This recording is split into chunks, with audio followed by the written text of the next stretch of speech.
Mesdames et messieurs, bonsoir. Prométhée nous sauva de l'imprévoyance d'Épiméthée en offrant à l'humanité le feu ou l'intelligence. Malheureusement, il n'a pas eu le temps d'entrer à l'acropole pour voler le génie moral.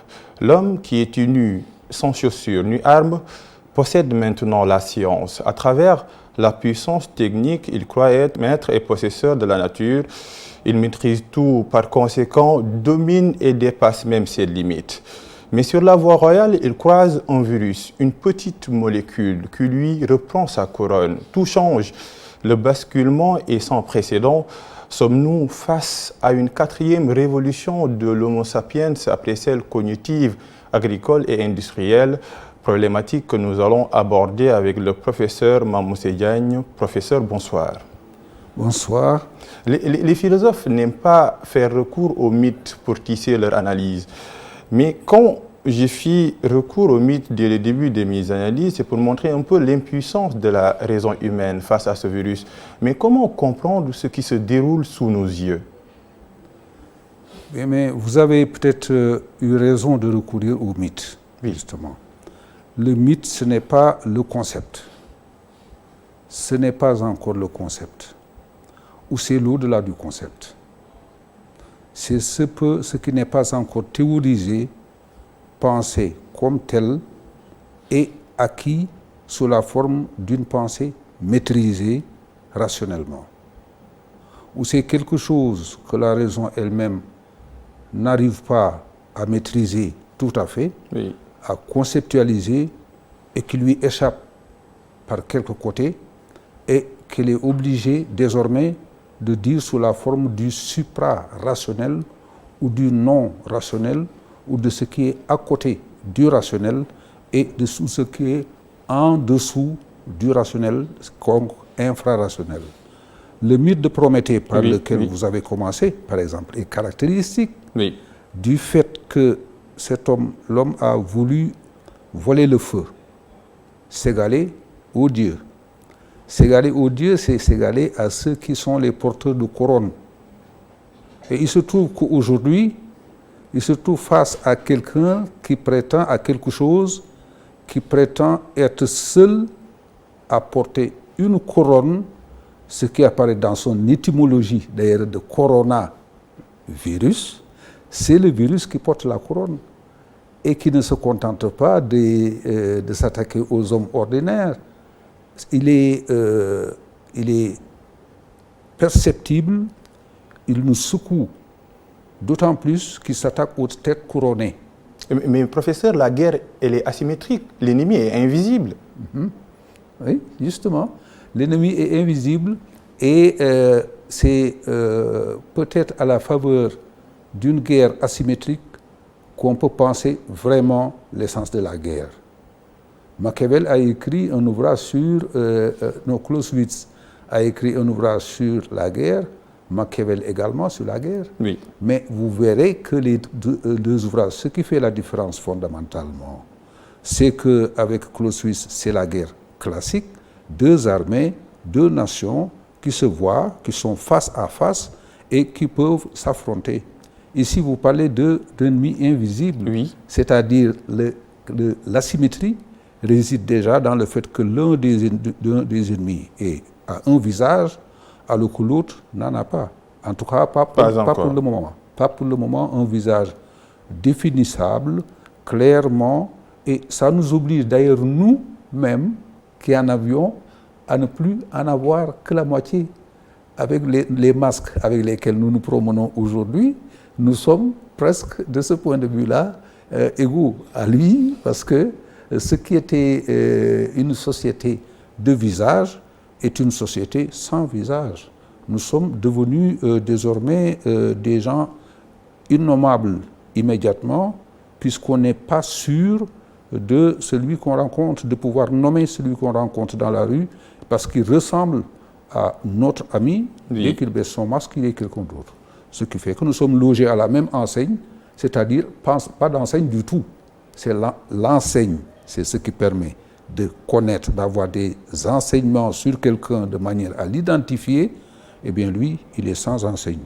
Et comment comprendre ce basculement? Comment comprendre cela? comprendre cela, c'est simple et ça ne l'est pas.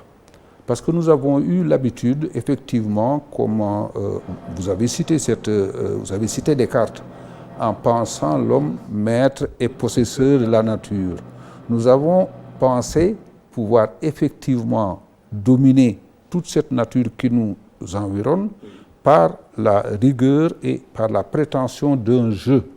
Ce jeu aujourd'hui se trouve encerclé, ce jeu J-E, se trouve encerclé dans un jeu J-E-U dont il n'est plus le maître. Ce qui fait que son jeu... Un jeu finesse d'ailleurs. C'est un jeu d'échecs. Mortel. Oui, absolument. Parce que c'est les Iraniens qui ont inventé le jeu d'échecs. Et le jeu d'échecs consiste à pousser des pions. Il y a la reine, le roi, ainsi de suite. Et le jeu s'arrête automatiquement dès que le roi est pris. Oui. Et on dit chat mat. Oui. Le roi est mort. C'est la mort qui arrête toujours le jeu. Mais tant que la mort n'intervient pas, le jeu continue. Mais il y a des morts et le jeu continue. Oui. En cette période. Oui, c'est parce que tout le monde n'est pas mort. Il faut que tous les pions soient morts. Et c'est pour cette raison qu'il y a toujours une sorte de scandale au sens de trébuchement, scandalum, le fait de trébucher contre quelque chose et de devoir s'arrêter. Il y a toujours quelque chose de choquant dans la mort d'un chef d'État. Parce qu'un chef d'État ne doit pas mourir. Oui. Il est d'une certaine façon sacralisé. Il a deux personnes en lui. Il y a la personne physique et il y a la personne transcendante. Il y a la double personnalité du souverain qui fait qu'il ne doit pas mourir. Et c'est pour cette raison que nous sommes toujours frappés lorsque le coronavirus s'attaque à l'un d'entre eux. Une célébrité mondiale, quelqu'un comme une star. Et le virus n'hésite pas à le faire. Pape Diouf est une star. Par exemple, le prince Charles. Dibango est une star. C'est donc des rois en leur domaine.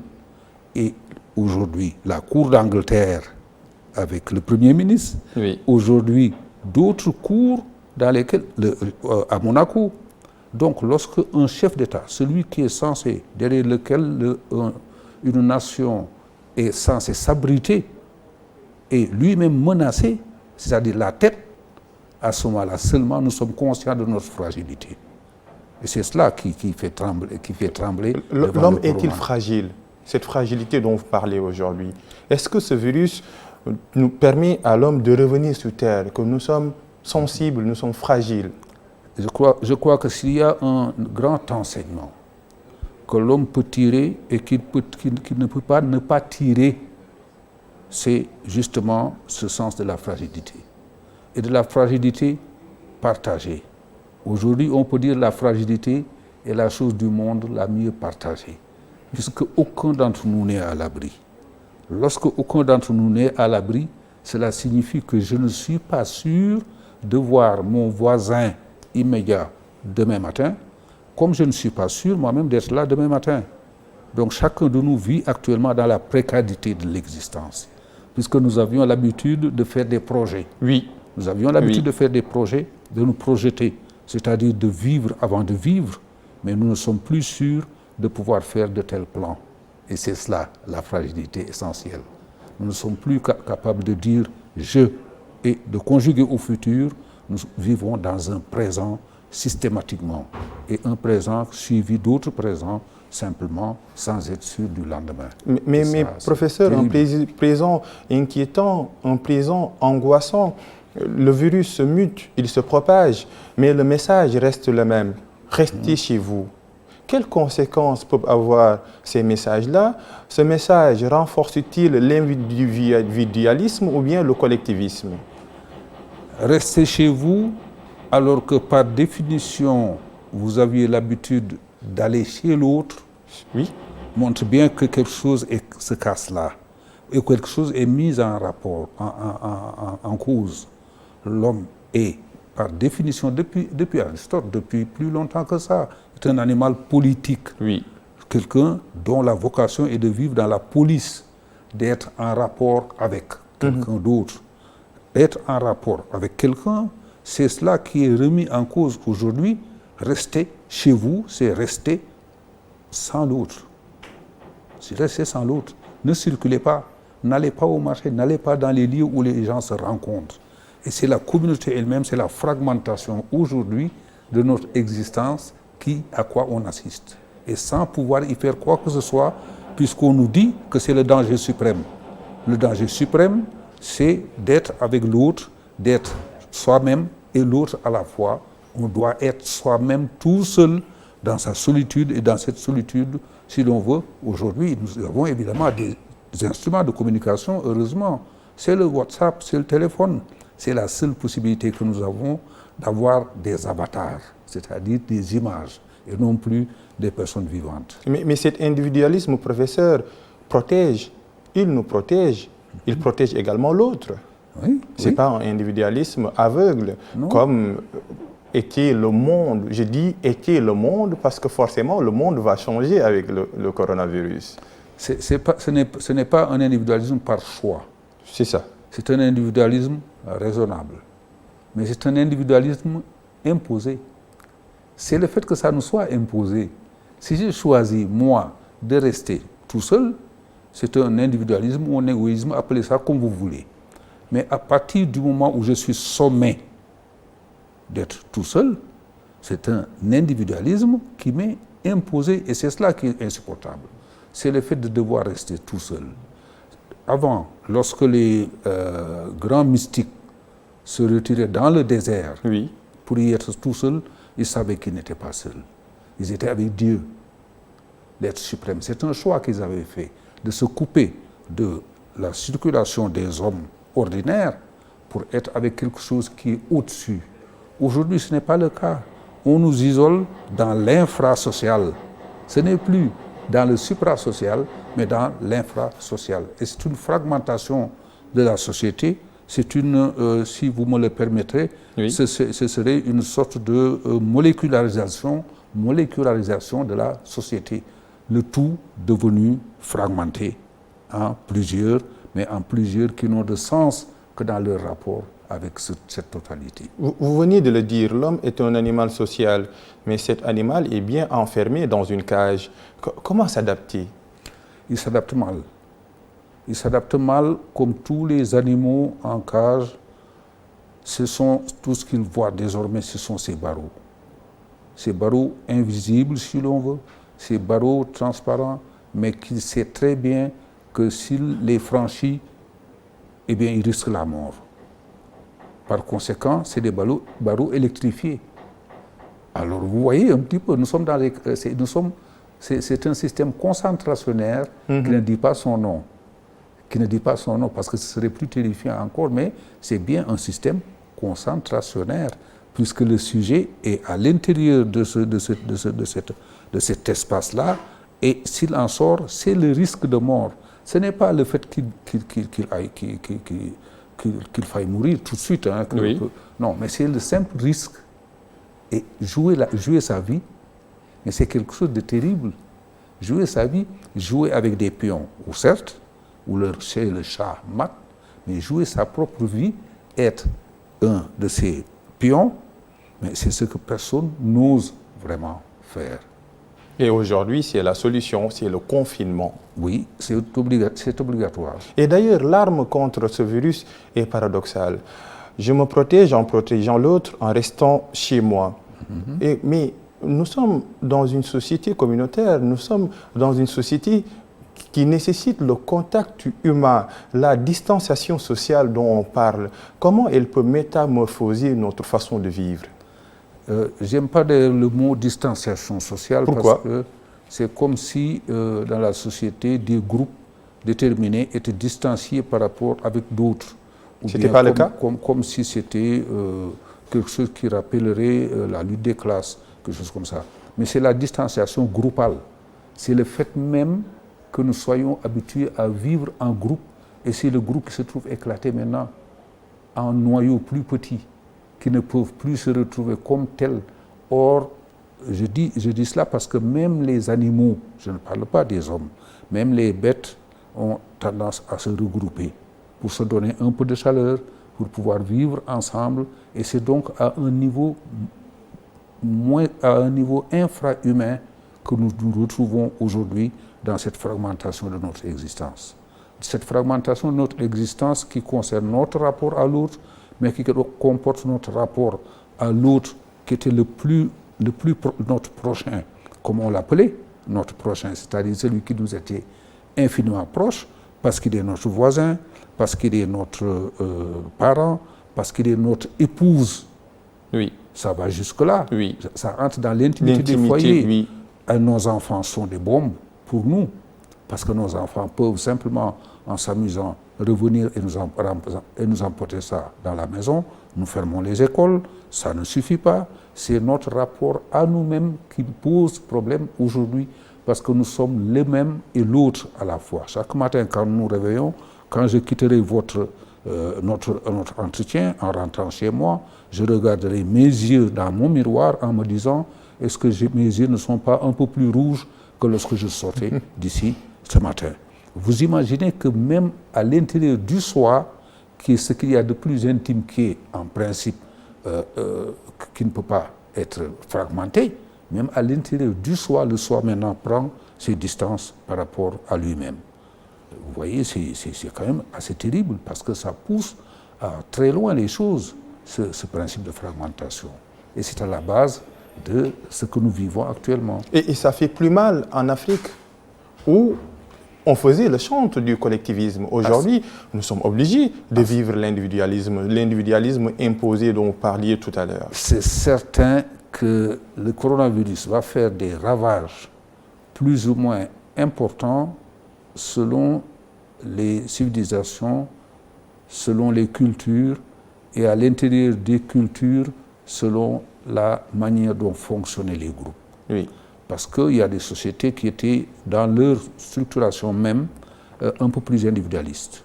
Parce que c'est une question d'écologie.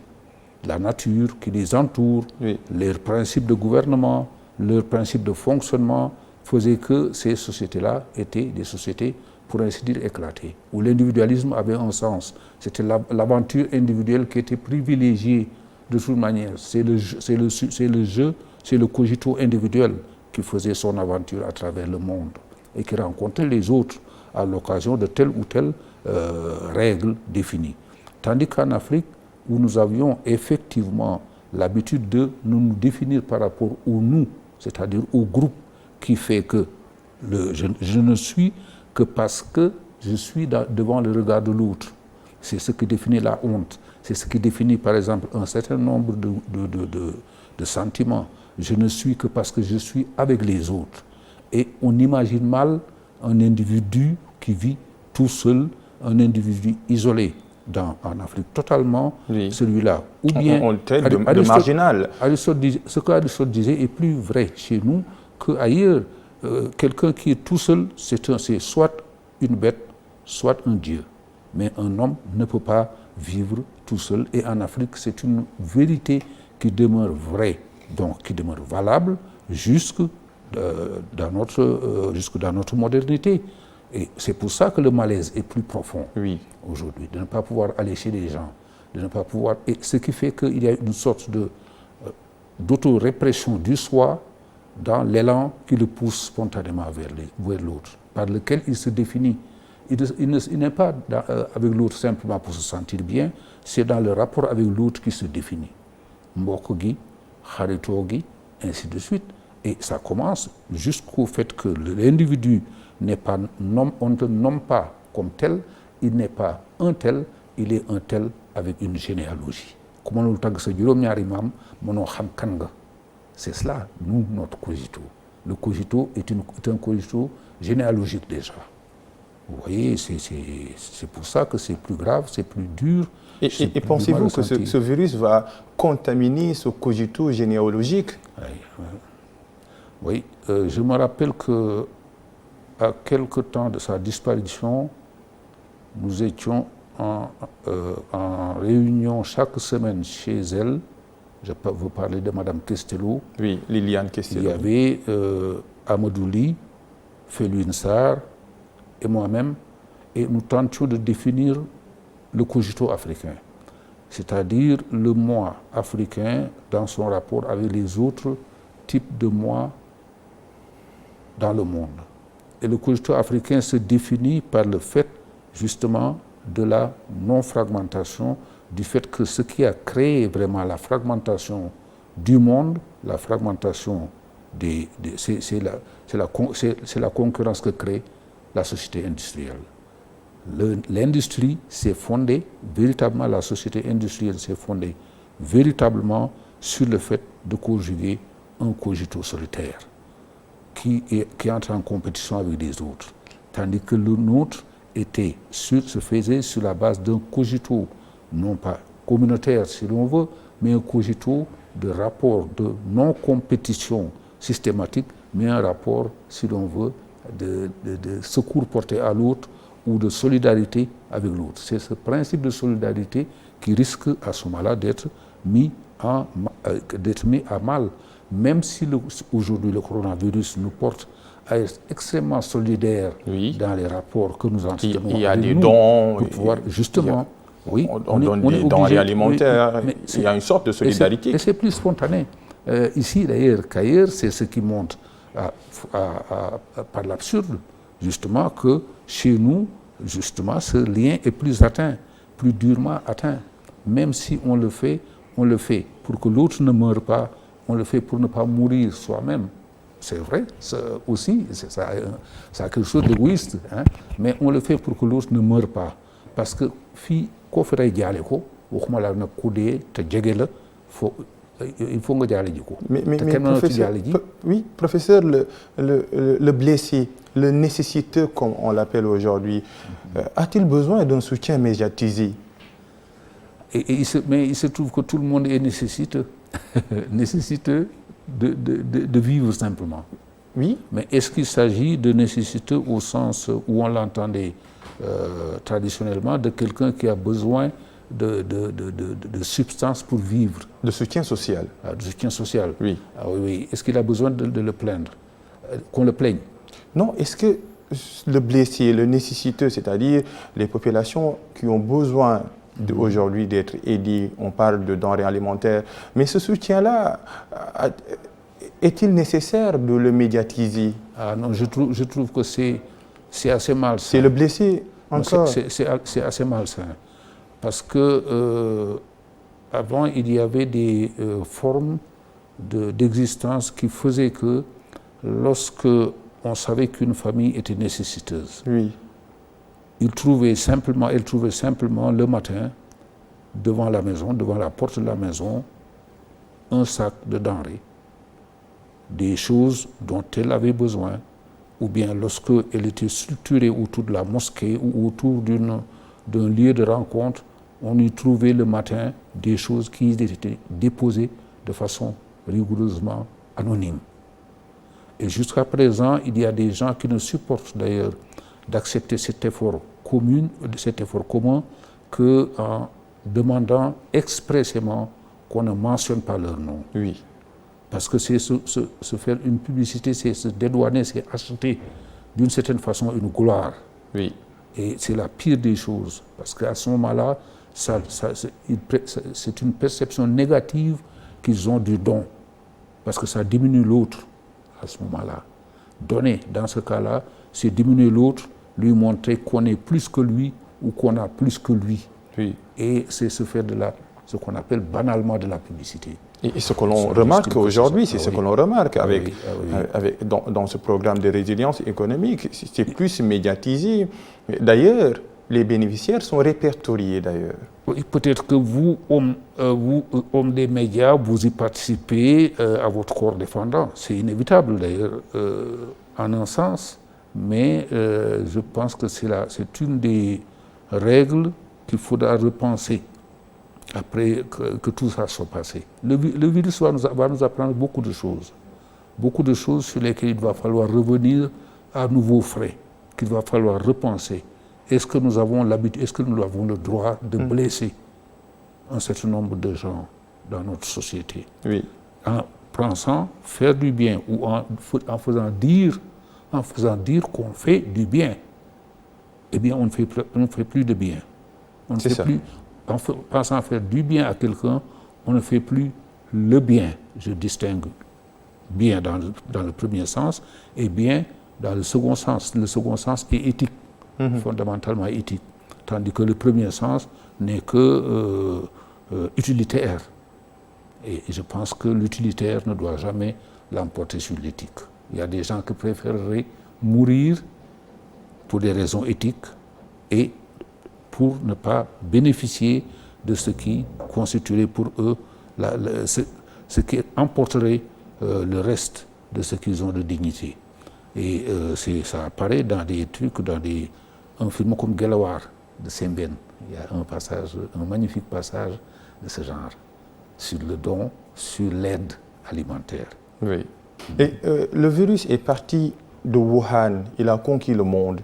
C'est pour montrer que, qu'importe les inégalités sociales, qu'importe les pays riches, pays pauvres, l'humanité va gagner ou va périr ensemble.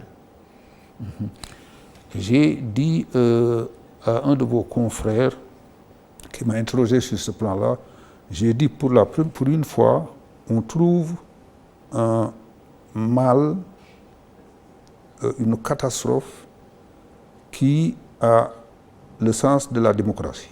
C'est un virus démocrate. Il y a oui, c'est la démocratie de la catastrophe. Carrément, c'est cynique de le dire comme ça, mais c'est la démocratie de la catastrophe. Puisqu'il n'y a ni puissant, ni riche, ni pauvre, le virus ne connaît pas les frontières, le virus ne connaît pas les inégalités sociales, le virus ne connaît pas le daraja. Justement, c'est pour cette raison qu'il revendique la couronne suprême. Oui. Seule la couronne suprême peut se permettre de distribuer de cette façon la mort. Parce que le principe du pouvoir, dans sa définition la plus élevée, le principe du pouvoir, c'est d'avoir pouvoir de vie et de mort sur les gens. Et essentiellement la mort. C'est celui qui peut vous mettre en face de la mort, qui peut vous demander votre vie, c'est celui-là qui a le pouvoir suprême, de toute manière. Et c'est comme ça que d'ailleurs que c'est qui est défini fondamentalement, y compris dans son sens moderne, la détention du pouvoir. Oui. C'est le pouvoir de déclarer la guerre, notamment. Machiavel disait c'était la possibilité de demander à quelqu'un d'aller se faire tuer. Et ça, c'est quelque chose de fondamental. Si le président de la République est le chef suprême des armées, c'est-à-dire celui qui peut déclencher la guerre, celui qui peut, aujourd'hui, s'il est le président d'un pays hyper puissant comme les États-Unis, je l'avais écrit dans un article sur Obama lorsqu'il a été élu président des États-Unis, j'ai dit, voici quelque chose d'absolument impensable, parce que dans son caractère imprévisible, aujourd'hui, un jeune noir aux États-Unis a la capacité de détruire le monde. Vous imaginez détruire le monde simplement en composant un code. C'est le code nucléaire que se passent les différents présidents à l'occasion de la passation de pouvoir. Oui. Et professeur, l'humanité aussi disparate qu'elle paraît être, reste pourtant un bloc. L'humanité est entière. Oui, oui. Dans sa définition, principielle, l'humanité est entière et c'est ça qui fait son charme, c'est la totalité d'une diversité. Et le coronavirus nous montre cet exemple-là, nous donne l'illustration. Absolument. Le virus était parti de tout le monde pensait que c'était un virus chinois. Il est devenu européen. Les Africains pensaient que c'était un virus européen et maintenant, il a pénétré, il est entré dans nos frontières. Oui, ma petite fille a une dissertation dans son école où on lui parle d'un racisme du coronavirus, que ça a eu des conséquences racistes chez certains. J'ai corrigé en disant une racialisation, parce qu'on a pensé au départ, c'est les Chinois, avec leur manière de manger. Ils mangent n'importe quoi, chauve-souris, n'importe quoi, et ce qui fait qu'on a racialisé, c'est-à-dire qu'on a habité, on a localisé, on a géographisé, on a fait tout ce qu'on veut pour pouvoir circonscrire ça dans une race ou une culture. Et lorsque ça s'est répandu dans le monde entier, ignorant les frontières, ignorant ses caractérisations, ça a montré au moins quelque chose qu'il va falloir repenser là aussi, qu'il va falloir repenser à nouveau frais, qu'est-ce que l'humain, finalement. Parce qu'aujourd'hui, ce qui est attaqué chez nous, ce n'est pas seulement l'humanité au sens d'une collectivité d'individus qu'on peut comptabiliser, qu'on peut numériser, mais en nous, l'humain fondamental, qui fait que ce qui fait nos différences et que nous avions l'habitude de prendre pour pouvoir les utiliser comme armes, armes de dissuasion, armes dans nos conflits, dans nos guerres idéologiques, finalement ces armes-là sont très peu de choses devant cette arme de destruction massive qui est le coronavirus, qui nous rappelle fondamentalement qu'avant tout, nous sommes des humains, l'humain dans sa diversité multiple maintenant, qui a émigré un peu partout dans le monde entier et qui est devenu simplement non seulement l'autre, mais mon frère. Le sens de la fraternité pourrait apparaître finalement au détour du sentier sans s'en rendre compte. Mais professeur, nous sommes tous des humains, mais la vie est-elle illusion? Pourquoi cette question? Parce qu'aujourd'hui, toutes nos certitudes bouleversées, toutes nos certitudes ont été bouleversées par ce virus-là. Aujourd'hui, comment croire en quelque chose? Vous posez là une question qui est une question redoutable. Parce que il y a une expression que Hegel utilise pour parler de la mort dans la phénoménologie de l'esprit. Il l'appelle le maître absolu. Le maître absolu, on peut l'entendre au sens de celui qui a la maîtrise des choses, c'est-à-dire le superpuissant, c'est la mort. On peut penser également que la mort vous apprend quelque chose. Maître au sens de celui qui vous enseigne quelque chose et qui vous enseigne quelque chose que vous ne saviez pas. Donc celui qui installe en vous, qui fait voler vos certitudes antérieures et qui fait de vous quelqu'un d'autre, un sachant autre que celui que vous étiez avant. Et aujourd'hui, effectivement, nos repères, qui étaient les repères les plus familiers, le monde cesse de nous être familier d'un seul coup. Oui.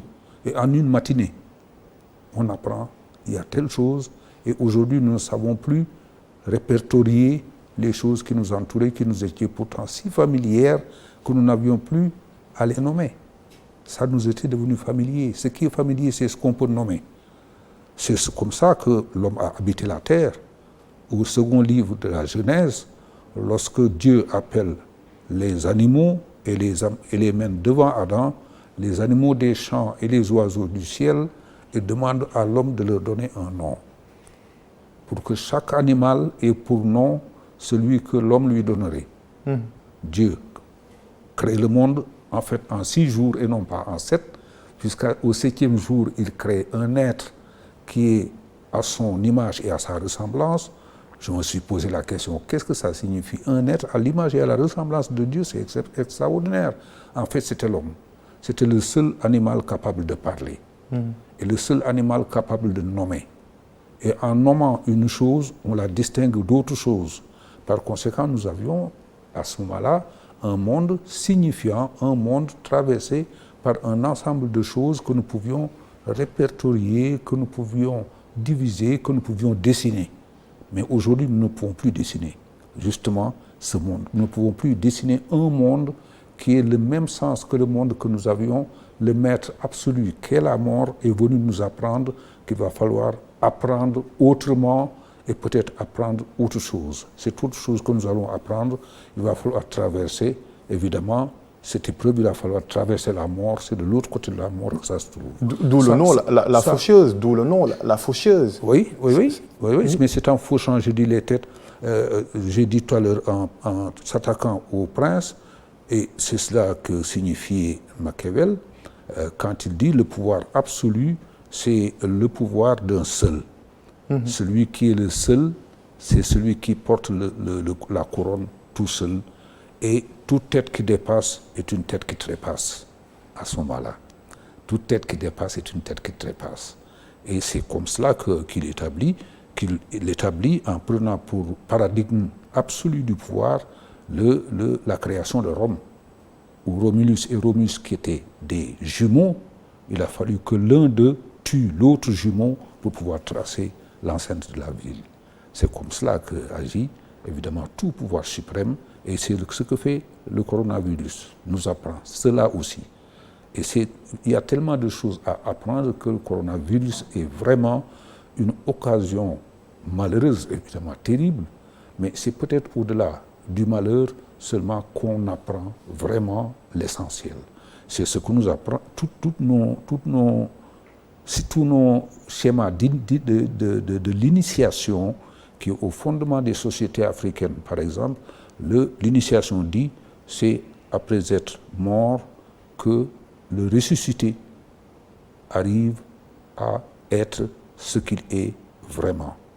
Et le christianisme n'a fait que s'inspirer de cet enseignement que les prêtres de Memphis avaient déjà, de la mort et de la résurrection. C'est la résurrection qui permet seulement d'être ce qu'on est. Mais il faut avoir traversé la mort obligatoirement. Et Lénine parlait d'une violence accoucheuse de l'histoire. Mais oui, mais c'est le principe hegelien, carrément. Hegel dit, je n'ai jamais vu un auteur faire autant l'éloge de la guerre. Il dit la guerre, c'est ce qui permet le rajeunissement des peuples. Parce que lorsque la violence absolue est passée, la mort, c'est-à-dire le maître absolu, on l'a contemplé. Lorsque les peuples ont versé le sang, les blés repoussent, les moissons repoussent, et, dit-il, il ajoute, les bavardages se taisent devant le sérieux de l'histoire. Une description, c'est-à-dire que... Oui, l'histoire, c'est toujours les guerres. Oui. Et Marx dit que la violence est effectivement accoucheuse de toute société en travail. C'est pour ça que le peuple, la pensée allemande de ce point de vue est terrible, mais elle correspond à ce qui a ouvert l'espace de notre modernité. Si vous imaginez, si vous pensez un seul instant que les peuples qui ont été vaincus de la Seconde Guerre, mais ce sont ces peuples qui sont dans le peloton de tête des pays avancés après la guerre. Mais c'est comme ça, c'est l'Allemagne, c'est surtout le Japon. Le Japon, c'est le seul pays à avoir reçu 2 bombes atomiques. Et un jour, j'ai eu un entretien avec l'ambassadeur du Japon qui m'a dit, écoutez, nous sommes le seul pays à avoir fait l'expérience du feu nucléaire. Le seul. Nous aurions pu être ramenés à l'âge de la pierre. Mais nous nous sommes relevés simplement parce que nous savons qu'en perdant ce que nous avons perdu, nous pouvions gagner beaucoup plus que ce que nous avions perdu par la création intellectuelle. Parce que ça oblige à penser. C'est l'épreuve, c'est ce qui oblige à penser et à penser dans le dépassement. On ne reconstruit jamais la même chose. On reconstruit toujours en ajoutant autre chose, et c'est cela que permet la destruction. La destruction, elle peut être féconde. Et c'est bien pour ça que la guerre est exaltée chez l'un et l'autre. Et nous sommes dans une guerre sanitaire, mais en pleine période de pandémie, c'est le discours scientifique que l'on écoute le plus. Et pourquoi pas le discours religieux, professeur? Et pourtant, le discours religieux est fondamentalement présent. Ah bon? Le discours religieux et le discours moraliste sont fondamentalement présents. Parce qu'ils sont présents. Oui. Sauf que ils annexent le discours scientifique. Ils annexent le discours scientifique en passant. Le discours religieux est assez habile. Sa stratégie est extrêmement habile, puisque en passant, le discours scientifique est donné comme une réponse, c'est-à-dire un don que Dieu lui-même offre à l'homme comme instrument pour pouvoir régler un problème. Mais le problème global du monde demeure entre les mains de Dieu. On voudrait yàlla mooy faj mooy moo tax yàlla moo leen jox xam-xam bi ñu mën a wutee lu leen faj. Ce qui fait que il englobe, il décide d'englober le discours scientifique, oui, c'est ça? Oui, et de l'instrumentaliser. S'il est habile, c'est comme ça qu'il procède, de toute façon. Parce qu'on ne sort pas de la religion. De toute façon, puisque la religion dit d'abord, ou bien il est dans son caractère, il peut dessiner un schéma brusque en vous disant quelque chose vous est envoyé, c'est parce que vous avez trop péché. C'est une punition. Et à ce moment-là, la maladie est perçue sous l'angle de la punition. Priez et puis vous serez pardonné. Et lorsque vous serez pardonné, vous serez guéri. Ça, c'est le schéma plus simple que l'homme de la rue, celui qui n'est pas assez instruit, celui qui ne se pose pas trop de questions, peut recevoir directement. Mais pour ceux qui posent la question comme vous la posez, il faut annexer obligatoirement la science pour ne pas avoir à l'opposer à la religion. Surtout. Et à ce moment-là, la religion vient faire de la science son instrument. C'est Dieu qui nous a donné l'intelligence pour nous en servir. Oui. Et c'est dans cela que nous nous distinguons des animaux et pour nous en servir pour, au cas où il nous arrive un malheur, pouvoir nous en servir et nous en sortir. Le paradis terrestre lui-même, le schéma du paradis terrestre lui-même est à la disposition de tout discours de ce genre, puisque l'expulsion du paradis terrestre, ça n'a d'autre sens que de faire notre aventure dans le monde. Si l'homme était resté dans le paradis terrestre, il serait, je le disais quelquefois à mes étudiants, le paradis terrestre, ça doit être extrêmement ennuyeux. mais on ne peut rien y apprendre, tout est donné. Si tout est donné d'avance, il n'y a pas d'épreuve. Il n'y a plus d'aventure humaine. Oui. Mais tandis que si on vous expulse du paradis terrestre, la première chose que vous faites, c'est l'un devient pasteur, l'autre devient chasseur. Les deux premiers frères, les deux premiers fils d'Adam sont déjà des techniciens. Vous voyez un petit peu, l'homme n'aurait jamais rien inventé s'il était resté dans le paradis terrestre, puisqu'il n'aurait manqué de rien. C'est le manque seul qui crée l'obligation de créer. Un mal nécessaire, c'est un mal nécessaire. Le mal, c'est ce qui permet de chercher le remède. C'est comme ça que les Grecs définissaient d'ailleurs le remède auquel ils donnaient un nom, c'était un nom qui était ambivalent, justement, en disant le remède qui signifie à la fois remède et poison. C'est le pharmacon. Le pharmacon signifie à la fois le poison et le remède. Et ça dépend d'une question, c'est une question de dosage. Vous dira n'importe quel médecin, celui qui est le meilleur médecin, c'est le meilleur empoisonneur. Aussi, il y a Molière d'ailleurs qui se moquait de ces médecins en disant que les hommes meurent de leur remède mais pas de leur maladie. Absolument, absolument, absolument. Donc, vous avez vraiment les références littéraires qu'il faut, mais c'est absolument ça.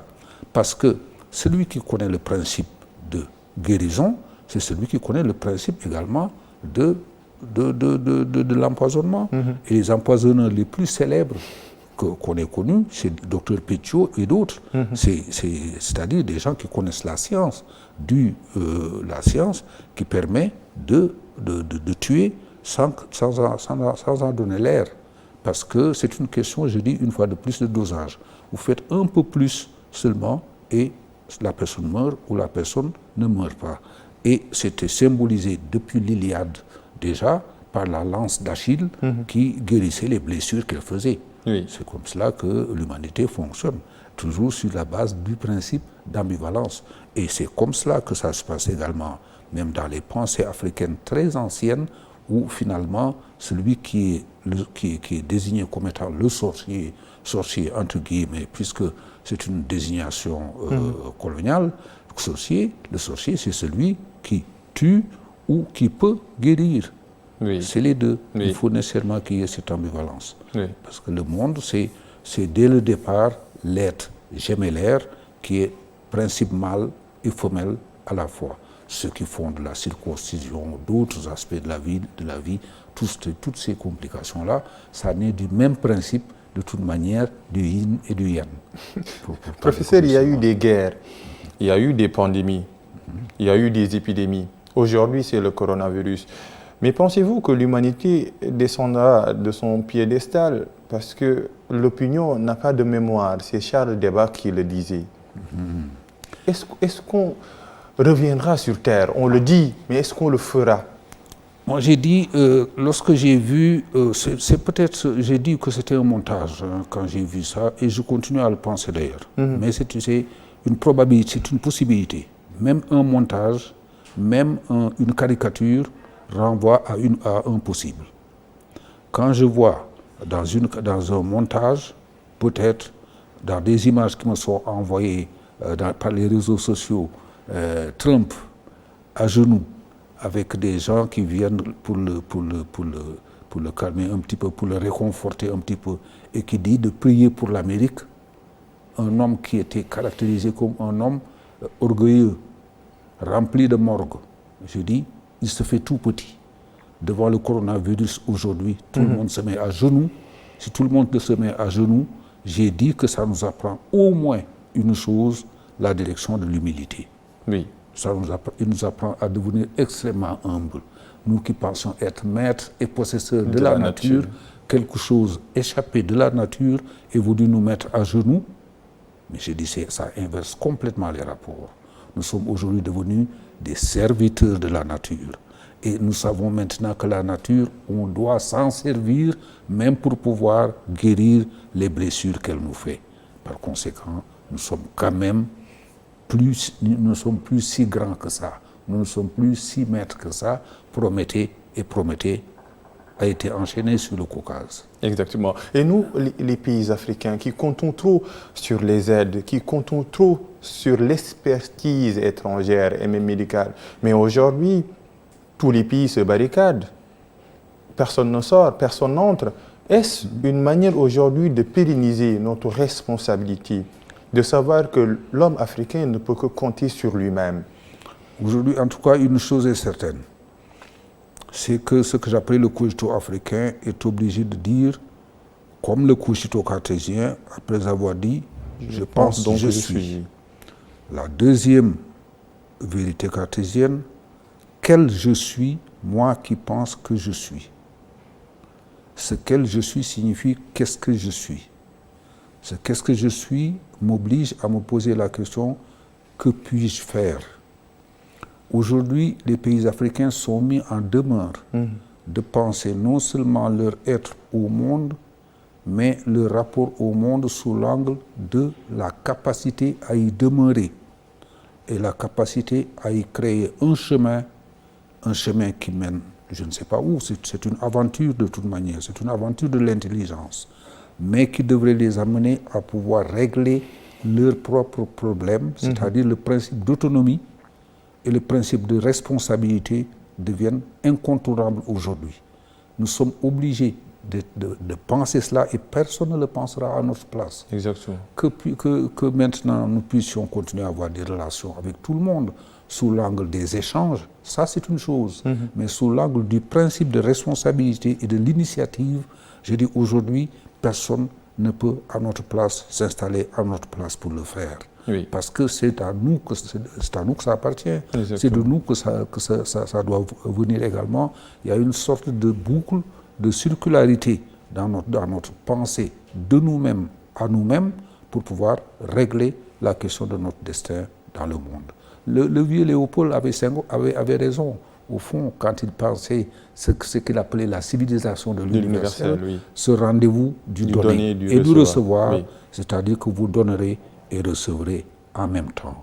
Vous ne pouvez pas simplement y aller pour tendre la main en pauvre, en solliciteur. Non, il faut nécessairement apporter quelque chose. Ce quelque chose-là, c'est à nous de le penser rigoureusement et de pouvoir faire en sorte que tout ce qui nous vient du Nord, tous ces messages qui transitent par les autoroutes de l'information, que nous puissions avoir également nos propres discours, que nous puissions avoir également nos propres thèmes, que nous pourrions avoir notre propre pensée. Cette pensée-là, c'est à nous qu'il appartient de lui donner un statut, c'est à vous qu'il appartient également de la structurer et de la préciser pour la propulser vers les autres. Professeur, c'est la fin de cet entretien. Merci de nous avoir donné vos réponses et merci de recevoir également nos questions. C'est moi qui vous remercie parce que les questions ne valent que ce que valent les réponses ne valent que ce que valent les questions. Les questions. Parce que c'est les questions qui déterminent la manière, y compris de penser, vraiment. Et si vous n'étiez pas capable de structurer des questions, et c'est ça que je salue dans le journalisme d'aujourd'hui, des jeunes gens qui ont 20 ans, 30 ans de carrière devant eux, qui ont la capacité, donc je me demande ce qu'ils vont être d'ici 30 ans, 40 ans. C'est-à-dire des gens qui seront capables d'échanger avec tout le monde, dans le monde entier, de nous faire entendre précisément, de faire entendre la voix africaine. C'est à vous que cela appartient. Nous autres, professeurs, penseurs, qui, dans le silence de nos cabinets ou devant nos amphithéâtres de 1000 places, 2000 places, qui sont déjà trop étroits, essayons d'articuler quelques pensées. Vous avez des amphis de millions d'individus à travers le monde, de milliards d'individus. Votre responsabilité est énorme. Et nous vous remercions de l'assumer. Merci professeur. Merci également, chers téléspectateurs, d'avoir suivi cet entretien spécial, entretien fait avec le professeur Mamoussé Diagne. La philosophie de la pandémie de Covid-19 continue sur ITV8. Nous allons réfléchir sur cette pandémie qui bouscule tout, mais peut-être le savoir va la bousculer.